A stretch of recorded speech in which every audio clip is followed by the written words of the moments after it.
Recording again. I love saying that every time we do it. We have Andrew Irvin sitting over. I think last time I pointed in the right direction, that's going to make it come out on the screen right. The Got magic it. of technology. Andrew Irvin is in Fiji at the moment, in Mhm. Suva. How many years have you lived there? Over 7, about, yeah, going on 8 now. You're It's originally 12. from the United States of Yes, from America. Ohio. Grew up in a cornfield, and now I see palm trees every day. And we met 6 years ago or so when you were working Yeah, for IUCN, the International yep. Union of Conservation of Nature, and you were the renewable energy officer. Yeah, it was called the Energy Program when I started, and then they changed it to the Climate Change Mitigation and Risk Reduction Program because, Energy Program was too succinct. Exactly. But for those that don't know, IUCN is one of the largest international NGOs on the conservation of nature, which is in their title, and do amazing work. You've now actually left them. Mhm. You helped. We're going to go into some links and look at some programs that you helped Yep. develop, not just even in the South Pacific, but actually part of their global mandate, I believe, on some. Some of it, yeah, working on it. And you still consult for them anyway, I think, don't you? Uh, I help advise on the plastics project a little bit that I got roped onto the steering committee. So when they have meetings, I'm supposed to go to them, even though I don't work there anymore. But And we're going to touch on that a little bit. But first, we'll just get into your new job. Now you yeah. work for the University of the South Pacific. And Mhm. what's the title there? So I'm the project officer for the Micronesian Center for Sustainable Transport. So it's called the Micronesian Center because it's based with USB and the Marshall Islands government. It's partly to fulfill the mandates of their emission reduction commitments. So that's why it wasn't Oceania at large and Micronesia specifically. And is that to do because Marshall Islands are actually a flag state for a lot of international vessels? That provides a large part of their diplomatic weight behind their commitments and gives them a leadership position as far as the region when talking about transport matters. And yeah, so they're the second largest registry in the world at this point, and we're doing some work to make sure that part of the work is to make sure that the Marshall Islands government is obtaining a greater share of the revenue brought in from that registry, which is privately managed right now and has been for decades. Um, that's a separate piece. I'm not directly involved in that work. There are other people working on that, but mine is primarily around this Swire-funded sustainable sea transport initiative to service outer islands, which Swire has also been working on this Moana Taka program to basically provide a subsidy to get waste material back off of out of Pacific Island countries if they have a receiver elsewhere and help with the circular economy side of things. Yeah, so that's Yeah. so for those that are actually tuning in, if anyone ever even does, that's there's a thing going on right now where there is a subsidy there for developing island nations in Oceana to actually get rid of their waste if they'll consolidate it, as long as they've pre-organized someone to receive it. So Yeah. there's a shipping offer. I believe it's through Maersk, isn't it? Or is No, it yes, Swire. Square? Okay, Yeah. and they'll actually go and take this waste so it doesn't end up on or overflowing landfills Yeah. and ending up all in our oceans. So it's interesting. I mean, we got to know each other through this process when I was living in Fiji, and then whenever I've kind of visited, we tried to connect again. And so your job's never actually been directly working on waste plastic remediation. No. However, I would say from my personal experience with you, and also in some of the Talanoa sessions that I've sat in with you, it's very widely known that you probably do more work in Oceana and also with other sort of cross things and different organizations on actual waste plastic remediation projects that have seen success on a legislative level and also remediation level than probably 90% of the people that would call waste plastics their job. Yeah. Maybe. Yeah. Um, I'm gonna I mean, vouch for it. I was okay. there. I've been through a bunch Yeah. of it with you. I I definitely am an advocate for it, and I try and link it into the other issues of conservation, of sustainability, energy management, transport. They're all tied in, and waste management. If you're ignoring it, you're ignoring a whole huge part of the economy, and a lot of governments do ignore it and don't properly value it. So yeah. So we're going to actually take a look at a few links that you sent through. Now I'm just going to have to remember how to screen share. There it is, the green button. So I'm going to screen share here my desktop, and I believe I've got all the incriminating stuff off of it for the moment. And Oh, good. only your links up there. And we're going to talk through some of the stuff that you were involved in and got going in Fiji, at least. So screen sharing now. Can you see it? Yeah. It I is. see the boat. Yeah. How's the boat holding up? Well, she actually just went for a little bit of a twirl in the Mamanuca Islands with Luke, who's with Kokomo. Oh, cool. Have you ever met Luke? He helped with the development of Kokomo Island, but his job is the captain of their boat that comes back and forth in the trade. Don't think so. It's Fiji, though. If I saw him, I'd be like, oh, that guy. Yeah. Yeah, you would have seen him at the yacht club probably, because when Yeah. he's on Kokomo Island, sometimes he takes their boats up to the yacht club, and Yeah. he was involved through the whole development. So basically the whole time you've been there, he's been in and out of the country. Yeah. But yeah, he's been borrowing it since I've been up here in Canada doing Plastic Oceans, and yeah, so he borrowed it a couple times last year in Tonga, and yeah, he went for a spin, and I just got a little report, and apparently it is floating. Oh, good. So It's an important thing for a boat to do. yeah, and that's what we want. So Okay. what are we looking at here? This is a SPREP report. It kind of looks like the minutes of, is this the Talanoa session? This was the Clean Pacific Roundtable, and I put this in because it's an important regional initiative. I think they put me in as like the moderator. I was up there on one of the panels. They just asked me as the rep from IUCN. So SPREP, for those, I guess, tuning in who aren't used to Pacific acronyms, the Secretariat for the Pacific Regional Environment Program. And they are the regional body that handles a lot of environmental and conservation projects in the region. And what they did, this was the second of the Clean Pacific Roundtables, the first of which was 2 years prior in 2016, which I'd also attended, where they put forth this Clean Pacific strategy, which basically, bullet pointed all of the different issues for Pacific Island governments to incorporate into their solid waste management policies. SPREP also handles the Basel Convention and the Wangani Convention, which is a regional addition to the Basel Convention on the transference of hazardous materials. The Wangani Convention, because of the legacy of nuclear testing in the region, also includes nuclear waste under the hazardous materials. So yeah, I was just looking at this screen here, moderating the section on coordinated actions to combat marine debris.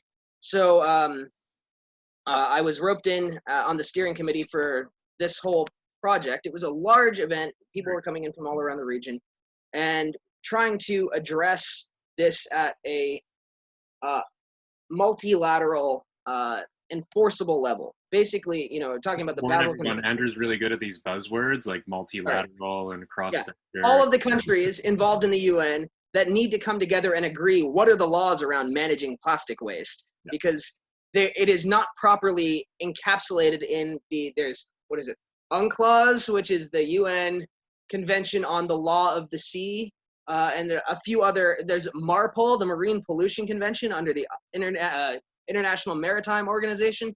All of these things that I've had to learn despite actually not working on these projects professionally. But they're just the acronyms that seep into your brain over the course of working in this development sector. But you're really good at acronyms, and like you've probably got like a Rolodex of about 700,000, and for some reason know them all off by heart. I was actually thinking when I first pulled this up, I thought this was the roundtable from 2016. I just realized that this was actually. I think that one's 2 tabs over, the full report on the plastics Talanoa. Okay, but I thought we were going to try to pull something up here, and I don't think in any of these. Oh, so you think the full report? That's now blocking me, and I can't do it. This one here. That one, yeah. So this is the one you attended the first day of, that we held at IUCN in conjunction with the Pacific Island Development Forum. We separated it into the day with the retailers and then the day with the manufacturers to figure out if they had different interests and different barriers to removing plastic from their business models. And this was specifically around single-use plastic bags, which have now successfully been, uh, have been banned. I was going to say successfully, but there are certain elements that didn't really eventuate like we'd initially intended following this meeting. But Well, I yeah, don't remember a ban. So did a ban come in after I left, or yes, because yeah. direct So there was a after that levy. there was the levy, which was right away. So for those that might be tuning in, we had a plastic. One of the immediate results that we saw after you bringing everyone together. So Andrew was basically at the helm of bringing in all these different. There's some good acronyms here, and also all these industry leaders and community leaders on a consultation of bringing in either a plastic bag levy and then potentially a ban. And immediately, within like a week of these meetings, we saw a plastic bag levy hit the ground. And I'd say within a fortnight, we saw signs up at all the major grocery stores actually adhering to that levy and charging 10 cents per plastic bag, which saw a massive reduction in single-use plastic bags across the country, where Yeah, they were just overflowing everything, clogging drains and all over the ocean, and ruining engines for raw water intake, and taking, I mean, you couldn't even swim in Suva Harbor without coming across like 100 bags. And in this, just one of the results out of this, I remember that was a pretty immediate thing that apparently had actually been written into legislation 6 years prior. yeah, But just well, there never. was a 2012 regulation around the import of plastic bags, and they had what happened and why it seems so immediate. This happened in June, mid-June of 2017. It was the next month that they made the budget announcement. So at the start of July, they said, okay, we've introduced this 10-cent levy on single-use plastic bags under the Environment and Climate Adaptation Levy. So that took place for a year, and then the next year it went up to 20 cents, and then they said, okay, well, we're phasing them out at the start of 2020. So that it was a graded phase out. The only issue is I have no idea. I know that they earned over $10 million levying on those bags. I don't know where that money went, because the whole idea was to put all that money right back in to financing private sector development of alternatives, finding solutions. Right now, we've got those the non-woven, those polyester bags that are also made out of plastic but last longer. And then they've, for At least some they're not reason, single use. banned. Huh? What was that? At least they're not single use. They are not single use, which is helpful. I mean, we have a number of them. I keep taking them back to the grocery store, and because we're attentive about it. We get dozens of uses out of them until they rip eventually. But then, yeah, the other issue that's come into play is for produce. They're now using thicker plastic bags for some reason instead of the thinner ones that were used before. They have not fully implemented the ban in a practical sense, which would have been doable if they had put the money that they'd generated from that levy directly back into coming up with alternatives. We're talking about, I you mean, know, if we open up the can of worms of taxes in Fiji being collected and not going into what sure, they were intended, that we're gonna never reach the end of it this. is a broader discussion than the plastics issue. And So we can, you know very well, when the first environment tax came in, I actually backed it, and that basically shot me in the foot for pretty much anyone in the, I'd say, anyone from a Western country that had a private business in Fiji. So mostly tourism, or trying to get any, because it did attack tourism. And, we've seen the success of it in Palau and other countries. So yeah, I'd allow it. been there nearly like 2 years and had not seen success in other areas, or people getting on board and actually implementing change or collecting funds for environment or waste management. So we actually backed that morally. And basically that just meant no one would deal with me anymore, because the problem is they collect these taxes in this And country then you go, and yeah. they don't actually spend it or even have a plan. Input is clear, output is an issue. That's across the board. And I've done, the same sort of analysis of their green bond payout and how they were generating returns. That is an ongoing issue because the maturation rate hasn't come up on that. Yeah, we could go on That's the the thing, is taxation discussion. we'll never end this video if we keep going on that topic. Yeah, What so we're gonna do you is can. we're gonna go to next. Okay. I want to highlight on a couple of really cool initiatives that you got going. I think this is the Youth Awareness Waste to Art Workshop launches Yeah. in Miami, Fiji. So I remember part of this was we got a very, very small grant from, I think it was Sprat, to take part in the International Coastal Cleanup Day Yes. and reached out to you guys about collaboration. And then you ended up pretty much single-handedly, there you are. Look at that, look at With all the kids. young kid. You look like one of the kids in that photo. Um, but you basically single-handedly put together a massive Suva harbor or Suva cleanup, not just the harbor, but all around the parklands. And you got like all the international NGOs who are on Mafu Street to come down and, or at It least was a big one. pretend that they were going to take part. And then I think you actually kept majority of the waste that was collected in your like your personal backyard, or maybe at the IUCN office. Oh no, it was at my office. It was, my boss was getting tired of there being giant bags of trash, but we ended up using it. A lot of the bottles went then to this waste to art project.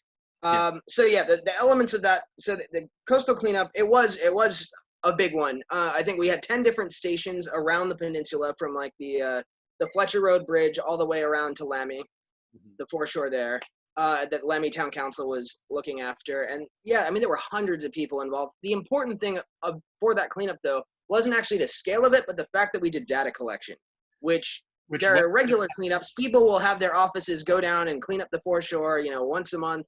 They do it regularly, but they don't actually capture data on what's being collected. And so, yeah, I know we looked at the Ocean Conservancy forum, and then we basically like kind of modified it to make it take up less space and allow, one double-sided printing on one sheet of paper to give us all the data collection we needed. And I mean, we got in the report that we put together, we figured out it was primarily plastic bottles that were coming in, lots of diapers and plastic bags, but there was a profile on the different types of waste that we actually collected all around the peninsula.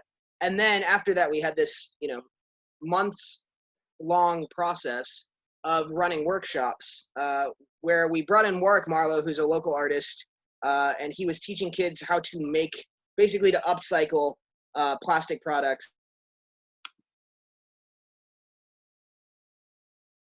I think into art. So like for a second.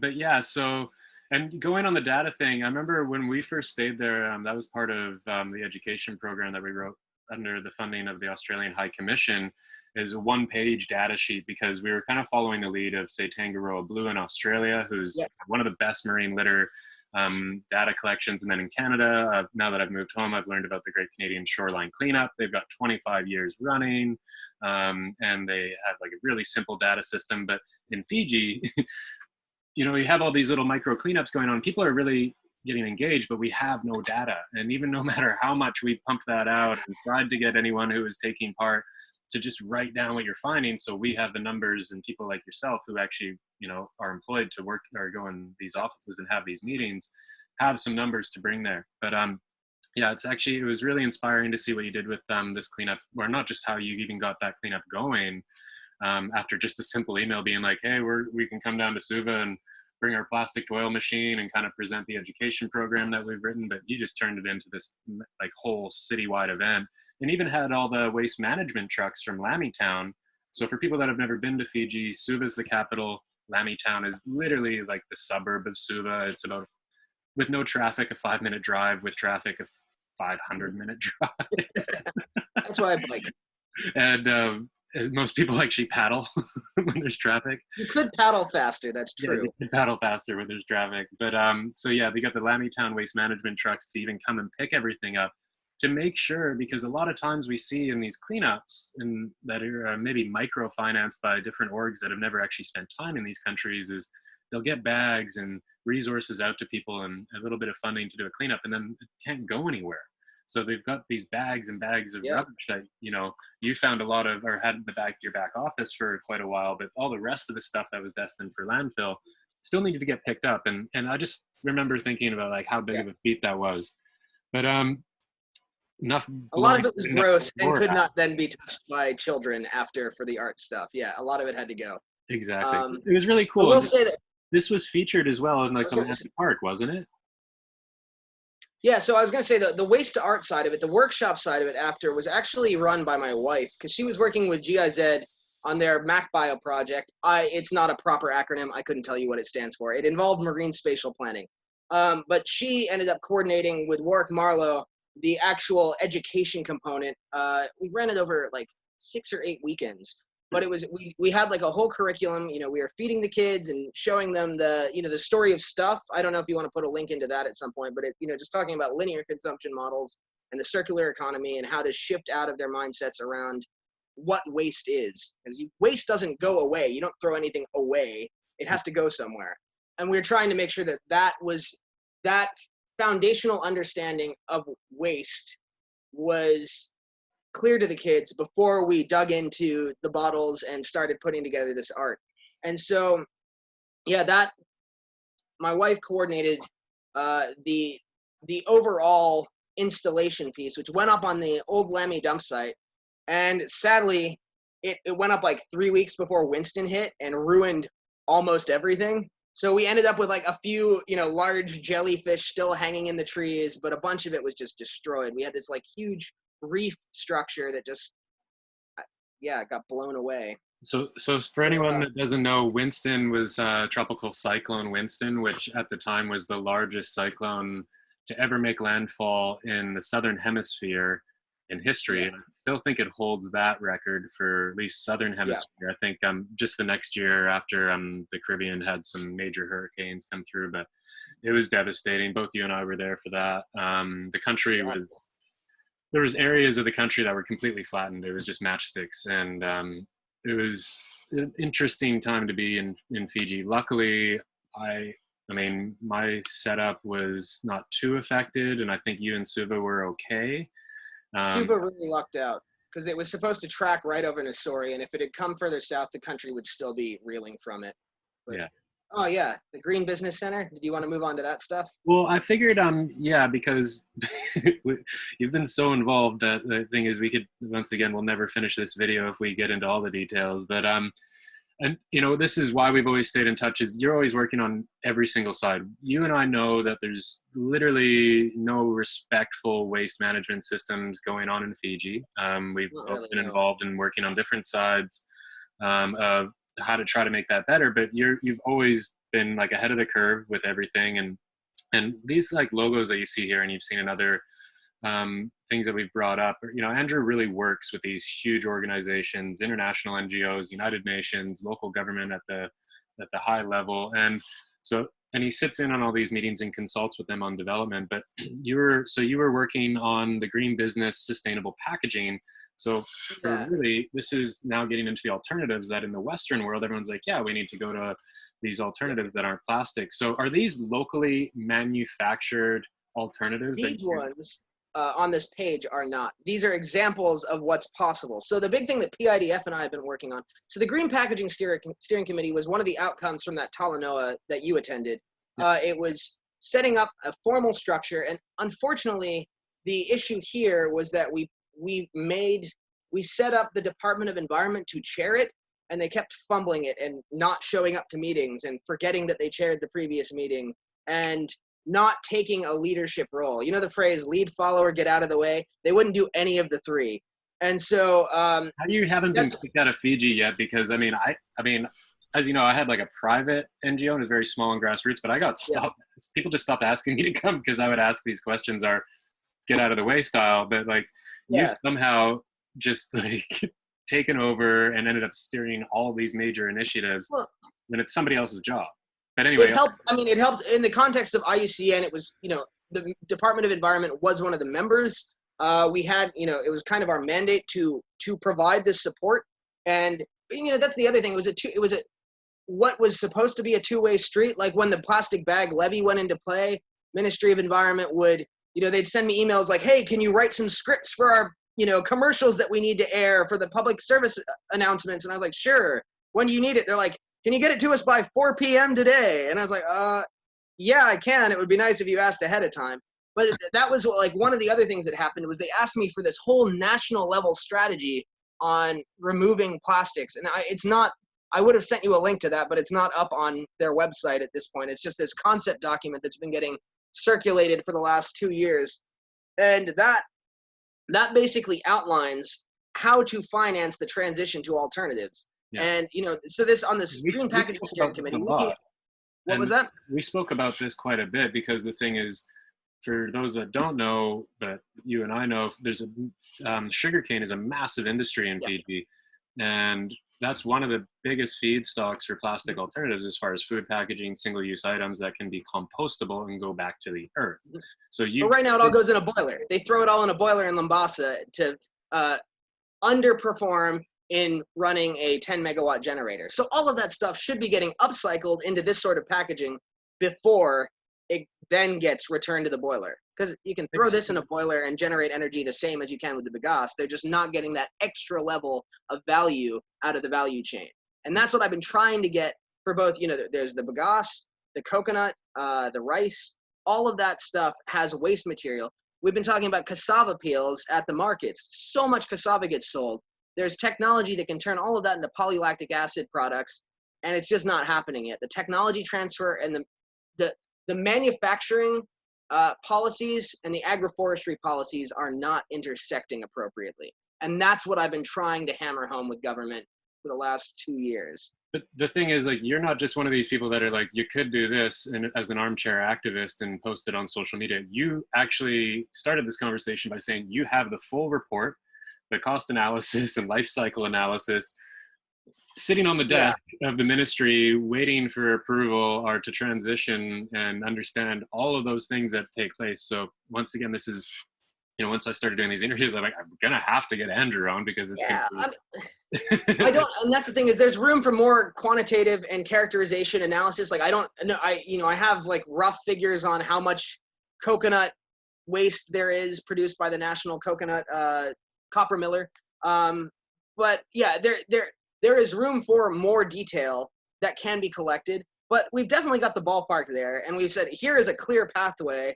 It's not, it's not pie in the sky, pipe dream stuff. We say, here is an actual policy pathway that gets you where you want to go and away from these, petrochemical plastic products.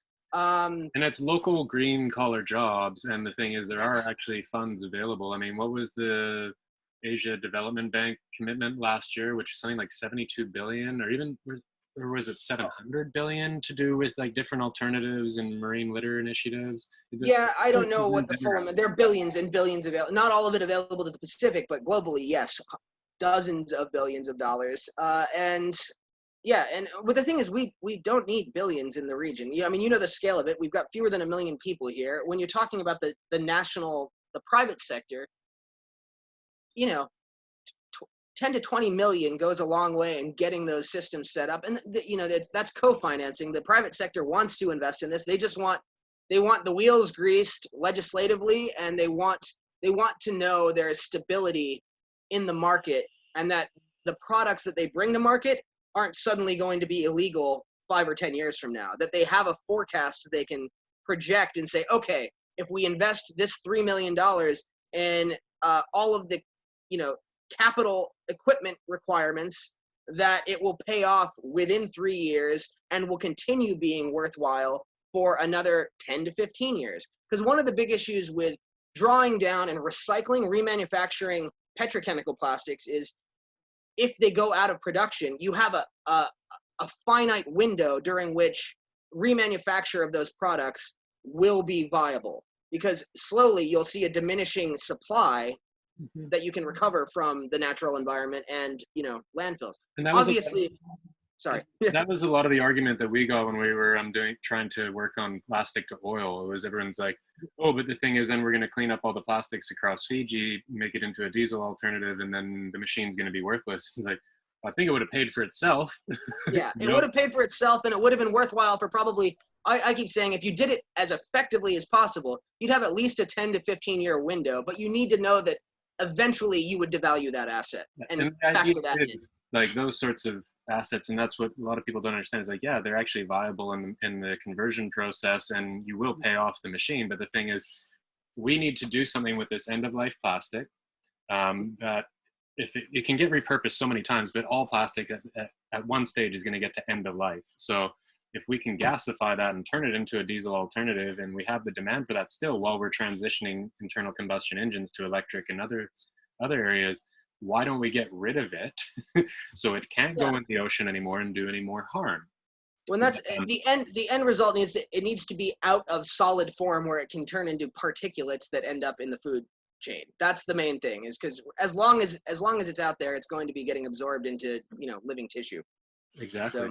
So Yeah. why don't we go to another link? I'll see what this one is entitled. So I think this is actually IUCN introduces plastic waste-free islands. And is this something that you developed or you were just involved in? Yeah. So this launched. You can see the date there was November of 2019. I'd already been gone for 4 months by the time it actually launched. But I basically so Right, 'cause NORAD. I was with you in November 2019. Yes, you saw me as I was leaving for Kiribati, I think, Yeah, on that's another right. project. But yeah, so the basically, I spent the last year of my time at IUCN, which I left in at the end of March 2019, working with our headquarters in Switzerland, in Gland, on this Norwegian-funded plastic waste-free island project, which changed names. It was originally called STOP, which I can't remember what that acronym was. But basically, it was working in the Pacific Islands and then also the Caribbean. So the There Pacific you Island go. countries. Oh yeah, there. I was in a picture there at one point. Um, yeah. So. Oh yeah, that was from the steering committee when they made me come back even after I was done working there. So.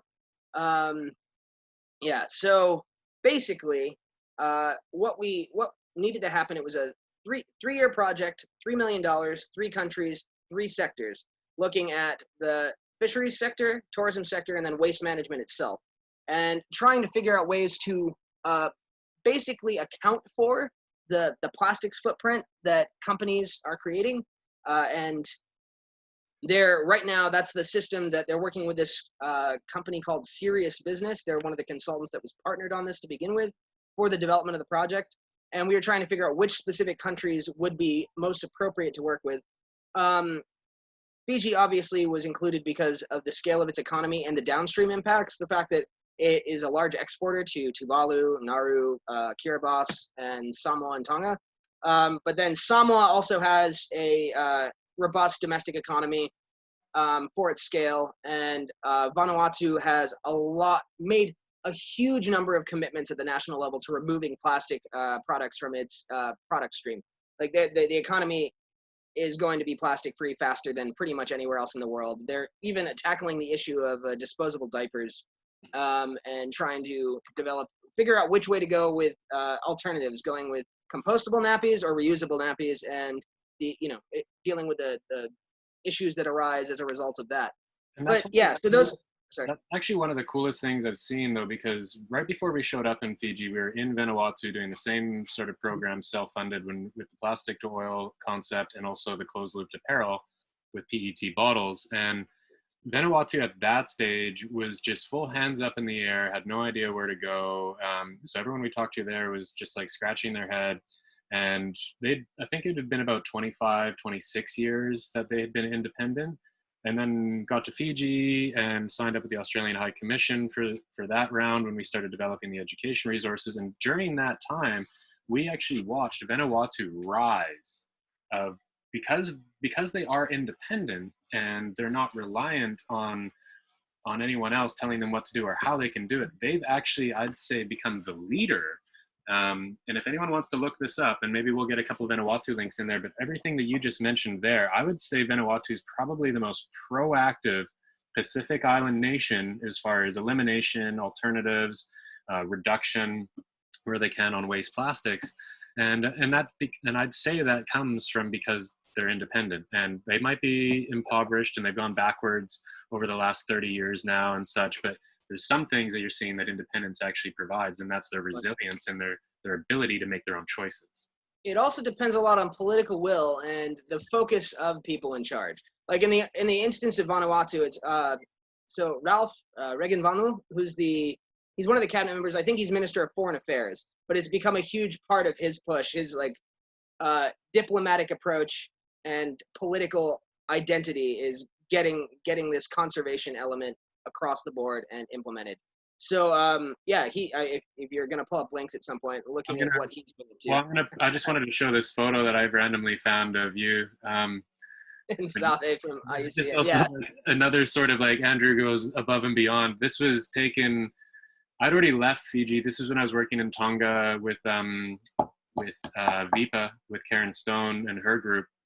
And this was when when Meghan and Harry, Prince Harry and Meghan Markle were on their first tour of the world, and one of the documentary companies was asking us to host a cleanup in Fiji. And I was like, well, I'm not actually in Fiji, I'm in Tonga. And they requested us to come and like basically throw together a cleanup on the drop of a hat. And you drove across Viti Levu to join Yeah. it, and just did your part. I mean, that's the thing, is like, no matter whether it's these massive programs that take huge decisions and developing like the whole framework for it, or, you know, at a whim, just hopping in the car, coming down and helping to fill a super sack. I'm going to see if I can find, I think our thingies are blocking the other one there. I can move this now. I'll go back to screen share in a second and show the other one. But I mean, this was really just a few of us there on the beach, and yeah, got this But that's one. the thing too, is I told my office, I said, let's fill up the car, but I got my intern and our driver. I couldn't get anyone else to come from the office. I'm like, no, we need to be there. This is important. Your driver, who's just always helping out no matter what. He just does anything that's going on. And the man, again, Andrew. So this was really just like a drop together cleanup, and I think Parlay donated the bags. That's good. But they Needed got the their brand bags. all over it. Good job. Yeah. Thanks for your help. And then yeah, that's the reporter. And then they never ended up airing the piece. Oh, they didn't? No, We had our Canadian intern at that point too, so. yeah, and so that was the funniest part, is I was like, guys, this is really going to be hard. I can probably just send you some context, and I would have just given your email to people to meet up with to show something about it. But they're like, no, we really want you to come over and stage this cleanup. So luckily, we just finished our volunteerism round, 8 weeks back to back of people doing community events, Yeah. and like all over Vivau, and like hopped on a plane literally the same day as we were getting rid of our last guests, and flew over to host this thing. And they didn't even put it in the documentary. So do they have the footage? Is it something that you can get from them at any point? Or I I mean, mean, I don't know if it's useful at this point, but really, at this stage, it doesn't matter. I mean, it was really just, I think the reason was that the reason they didn't put it in the documentary is we didn't have the Fiji national rugby team on the beach with us. It's like, you can't even fill a van of people that were actually literally at the office when you left. How are we going to get the whole Fiji national rugby sevens team who won the Olympic gold at the drop of a hat to come down and clean up other people's garbage? I'm sorry. Yeah, and I was working at a conservation office where that was the priority, and messaging around plastics was supposed to be something that we were working on. I tried to make that clear to everyone. I said, we've got this plastics project I'm developing for us to launch. We need to make sure we are visible and present in that space. I remember you getting in trouble for taking the car and even coming down, because it ended up just being the three of you. And we're not going to name names here, but I remember who your superior was, and I was like, what return are we getting on this, Andrew? Why are you going to help out? But I was just like, put it under this budget. I've got like, the extra $20 or whatever for fuel. Yeah. Yeah.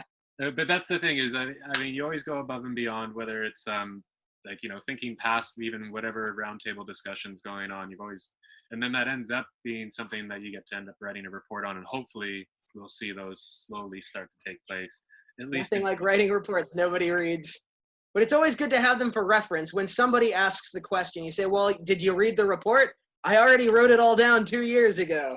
So, yeah, and that was kind of like the fun part, to be like, when I was still active in Fiji, and they'd be like, oh, what about this or what about that? Is like, have you actually read the frequently asked questions about like this whole system at all? Yeah. They're like, oh no, we need to develop an education program. Like, have you seen the 40-page document that we produced that was like written for your level of curriculum and signed off on by your Ministry of Education? I was gonna say, like, the only reason I'm considered any sort of expert at all is simply because I read.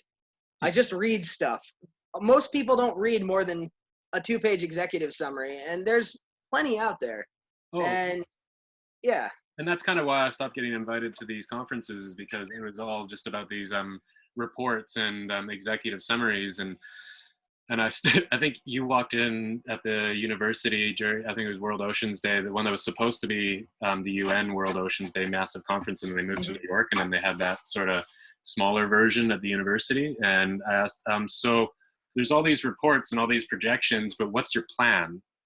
And when will we see that roll out, after they had just talked about how Oh no, they had a plan to do everything on a regional, national, and domestic municipal level, and but literally they were just buzzwords, and they did not Yeah. even have one plan of attack with all these millions of dollars that they had collected in an environment tax.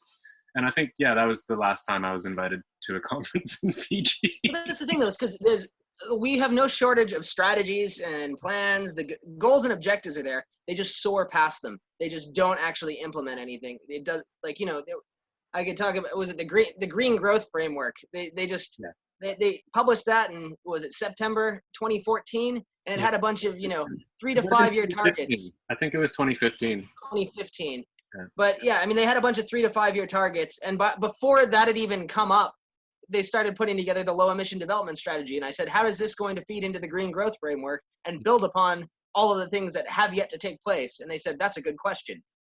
I'll get And back. that's it. Yeah, that's a good. Yeah, I know it's a good question. What's the answer? Do you have a good answer? No. You just keep making plans and watching and shifting the goalposts, and that's why the world's ending. So. And we got there. So we avoided the whole topic of COVID until right at the end. And if anyone has made it this far, that is definitely Andrew Irvin's opinion. And I back it, like. I'm ready for it. It's not surprising, and it's not pessimism when you're vindicated.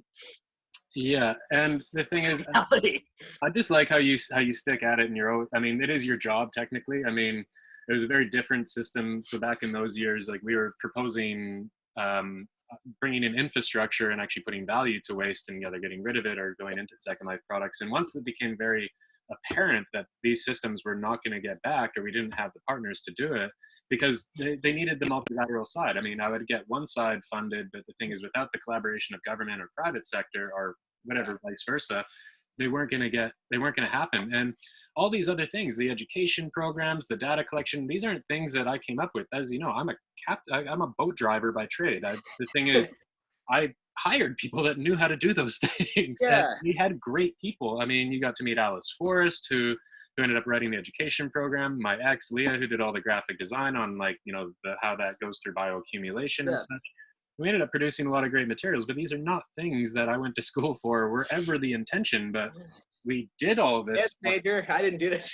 Actually, for anyone that has made it this far, Andrew's original degree is in dance. Yeah, this isn't what I was meant to be doing. But that's the thing, is you figure out where needs are, and you say, oh, well, here's how I would address that, and you just figure it out. Or find the people that know how to do it. I mean, so you either figure it out or you find people that do know how to do that, and bring them onto the team and enable them to do what they do. And that's all I really do with anything, is now how I've somehow landed in running a national charity for like a very young global foundation. We're so young, it's ridiculous. But the thing is, I never wanted to be here. But the thing is, I'm a project manager, and that's what a boat captain does. And we basically see the problem. I've now been involved in the topic for this long that it's like, okay, well, we've got this huge network of people that know how to do all this great stuff. So we can kind of start tackling it where we're able to. But good job to keep things afloat. Exactly. And we started it. Hopefully Moana is still floating when we're allowed to do international travel, and I can actually, hopefully I get to see my boat again. I was going to say, the main thing that needs to happen from our side, once we can actually sit down in rooms and have people discuss things again. So it's been a year as of tomorrow since the Waste Management Association was formed here. So it's the Waste Management and Resource Recovery Association of Fiji. And that I got roped in by you chair that, don't you? I got roped into chairing it because I specifically don't make any money from any of this. I'm the impartial voice that is allowed to, have a no conflicts of interest around how this policy comes together, because I don't benefit from it in any specific way. So I got roped in by lots of people. Yeah, well, welcome to the club. I don't think many of us have made any money or paid bills through working on this topic. And hopefully that is changing. Hopefully, we have seen the global consciousness rise up to realizing it's an issue. And I'm so happy to be at home now that I'm inundated in this topic, that to be in a country where we have national legislation coming in on eliminating single-use plastics. I went and there was an innovation exchange that happened I guess 2 weeks, or no, 3 weeks ago now, because it was prior to all these public events locking down. And there's major government funds available for people that are ready to either even just pilot out alternatives in manufacturing to plastics, or how to do local processing of waste plastic, since we can't just ship it overseas so it can get burned or put in a river where it can flow back another day. So the thing is, and it's really inspiring to see, because it means that all that hard work and everyone that has been involved in it up until now, and maybe gone backwards, or, you know, I know a lot of people personally that lost their shirt trying to get the topic of waste plastics up to where it is now, and hopefully we're there. And hopefully after this whole global epidemic that we're dealing with, that we haven't gone backwards too much, and we can keep that momentum going, and actually see the change in the next couple of years. I hope that it also institutes a shift in how people view the consumer economy, all the things that are not actually essential. I'm a little worried a bit about the conflation of plastic products and hygiene, because they get used as a barrier a lot of the time, and I have a feeling that there are going to be certain, hygiene and sanitation related products that are considered indispensable for their disposability, and it might create some issues around that. But it's something to discuss and address on the tail end of this. Well, even in our workshop, I mean, so first off, we talked about this before we pressed record, is like, I'm really hoping that we see at the end of this, we're really reevaluating how business goes back to usual. It can't go back to business as usual, because that's how we ended up in this situation. But maybe not directly, but I'm pretty sure it's related. I mean, we needed to reevaluate everything, especially on consumer trade. But the thing is, so Rachel, who you met, she just recorded a workshop that we originally were supposed to be delivering in the run against plastic, but we just recorded it. So that's going to be an open source, free material for everyone around the world on how to personally look at your plastic footprint. And the thing is, we talk about how it is useful in the medical system and for sanitation. So plastic has its uses, but then it needs to be disposed of properly. But also, if you look at Plastic Oceans Canada on Facebook today, right before we went on to this video, we shared an article about how everyone's now littering single-use plastic gloves. Basically, people have given up on the gloves and the masks. And that's what I was saying. If you're taking off your mask and leaving it out in the environment, you're not using it right. It should stay on you till you get home. Well, the thing is, like, because we're just like a branch version, Plastic Oceans Canada doesn't have a huge following. I mean, that's usually under Plastic Oceans, just Plastic Oceans, which is our global, and they're the ones with the larger following. But I think we'd only had the post up for about an hour, and we already had something like 20 shares, like 80 comments, and like that's huge engagement for a page that only actually has like shy of 2,000 followers. It means that like people are ready, and I mean, we need to get that extended beyond the people that actually follow us, and hopefully with all these shares. But this needs to be a conversation. We can't go backwards through this situation. I mean, so people they know it's bad. So why? Okay, there's sanitation there, but at the same time, you can still take your gloves off or your mask and dispose of them properly. When this is what I said, I'm glad to see some of the things that are happening in Canada. As an American, it's horrifying. You saw they've suspended all Environmental Protection Agency enforcement for the time being. That they're taking the opportunity to use this to say, oh, well, everyone's having a rough time. I guess we don't need all those rules anymore. They just make things more difficult.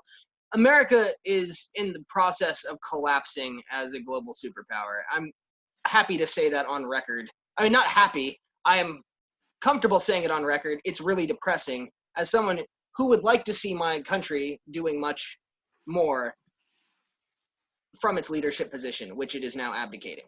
And I would say, like, part of why I like being in Fiji is the scale is approachable. I can talk with ministers if I need to, and even if stuff moves slowly and certain things don't happen the way you'd like them to, that's any government, but at least I can have the conversation with the people who can then take those decisions on board and influence policy in hopefully positive ways.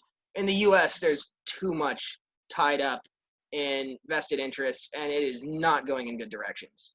And it's setting a bad precedent for the rest of the world. Well, I mean, as soon as you're not alone on this, I think, from everything that I see through different colleagues, but maybe it's just the circles that we walk in, but you're not alone. And also, I mean, some of the first things that Trump did was he pulled out of the Paris Agreement, and Yeah. he started abolishing all the hard work that Obama had done to actually advance these environmental initiatives. So to see the EPA basically be washed, being like, yeah, we don't need it right now because we've got other things going on. The main thing he did, though, was say, you can't count on America. Our word is no good to the rest of the world. And, yeah, I mean, if I were, I mean, Canada, the EU, other allies, they should be putting embargoes on the U.S., saying we're not going to trade with you. But well, the sad thing is that's right not now, because happening. we've got a lot of questions up in the air with this whole crisis is, we do rely, and they also rely on us, whether or not Trump's going to actually admit it. I mean, there's a lot Yeah, of no, food security in absolutely. America relies on things that are coming down from Canada, but we also do rely on a lot of things coming up from the United States. So the I thing is, know. we can't really just shut down the border I because know. we have so many other questions unanswered right now. We need to know that everyone's going to be at least taken care of on a base minimum of at least food security, which I'm Yeah. very, very positive that we're going to get through. And I really hope that this is really only a month where we're locked down, and hopefully at least, It might be for Canada. It will be longer for the U.S. even though they're saying that they're going to be reopened for business. They And don't know. but the They thing, are just making things up. I feel so bad for Dr. Fauci, Dr. Anthony Fauci, that poor bastard. Oh man, uh, just he's he's going to have Obama syndrome. Remember how young he looked at the start, and then when he looked yeah. at the end, Oh, that guy is just like he's going to have that syndrome. But the thing is, I think we are taking the right steps up here, and we might not be allowed to travel internationally, but I'm hoping that we still, as Canadians, have a Canadian summer. And maybe that's something that we could all use as a taking a step back, reassessing everything, and at least be able to travel domestically within our yeah. country because we know we've locked it down. We know we're not letting in other outside infections, and we flattened the curve. It is my hope that hopefully, yeah, a month from now, provinces are like, okay, non-essential travel is okay, and then we can still get out there and cross Canada and do a version of the run against plastic and meet everyone that we intended to. And then maybe hopefully September, October rolls around, and then international borders can start opening up. Yeah. I mean, Fiji, you heard it. Fiji's on lockdown till the end of May right now. Like, no flights in and out, with the exception of a couple repatriation flights that they're trying to organize, like saying, okay, are there Fijians abroad that want to get back? Otherwise, no flights. I caught the last flight out of Tarawa back here before they shut it down. I've almost got stuck in Kiribati for months. I would have had to find a boat to take back into Fiji. You would have just got That would, home by the time the flight started again, though. Like, that's the thing is, do you know how to sail that boat?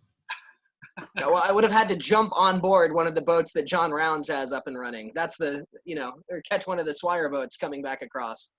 But Exactly. it would have been nuts. And I mean, I feel incredibly grateful and fortunate that I am back here with my family and that things are relatively stable here. And hopefully, it's giving me lots of time to get reading done and writing done and try and organize for when things are back up and running. And I think it's hopefully everyone takes this as a good opportunity to collect themselves, reprioritize and come up with a game plan for when things kick back into full gear, because it's going to happen. We can't hopefully, as far as you see the mapping of the satellite mapping of like nitrous oxide emissions dropping off in all of the hardest hit areas. That's something that we want to continue. We don't want to see pollution ramp back up. It's going to happen because people don't learn lessons the way they ought to. But at least we But have a proof of concept. I mean, I'm hoping that we do have some sort of a reduced re-entry back into business as usual. But the thing is, at least now we've got a proof of concept where it shows our footprint and what happens when we stop. So there yeah, should be no more, oh, well, a volcano can go off and it's the same sort of emissions and noxious like chemicals up in our atmosphere. The ozone layer is actually repairing itself, and it's been literally less than a month. Or in some places in China, it's actually been longer than a month. But the thing is, we're seeing dolphins coming back into the canals in Venice. We're seeing birds returning to cities. Nature is regenerating, and I hope it doesn't come back on steroids and we have a bunch of Godzillas running around because they have an immunity somewhat built up to everything that we've been doing.